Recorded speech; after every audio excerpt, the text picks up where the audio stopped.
எங்க அம்மா வீட்டுல தான் இருக்கேன். என்னன்னா என் தம்பி பையனை கூட்டு வந்திருக்கேன். நான் சொன்னேன், தங்கம் நீ வந்து எதனா நம்ம வாழ்க்கையில சாதிக்கணும் அப்படின்னு சொன்னேன்.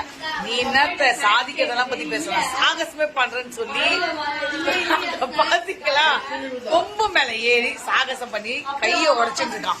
இதுல அவங்க அப்பா என்னன்னா என்ன திட்டுறான், நீதான் வந்து அவனுக்கு ஸ்பைடர்மேன் ட்ரெஸ் எல்லாம் வாங்கி கொடுத்து அவன் ஸ்பைடர்மேனாலேயே அவன் உணர்ந்து மேல ஏறி குதிச்சுட்டான் அப்படின்னு சொல்லியிருக்கான். அப்படியாடா சொல்லு, ஏன் மேல ஏறி குதிச்ச? தெரியாம குதிச்சிட்டியா? எல்லாம் சாதிக்கணும் அப்படின்னு பண்ணியா? என்ன சாப்பிட? சரி அதை விடு, வலி தனியா இருக்கட்டும். என்ன சாப்பிட வாங்கி வந்த? சாக்கோஸ் வாங்கி வந்தேன், பிஸ்கெட் வாங்கி வந்தேன், கேக் வாங்கி வந்தேன். ரெஸ்ட் எடு, தயவு செஞ்சு இதெல்லாம் பண்ணாத. ஒழுங்கா இருக்கியாடி? சொல்லு,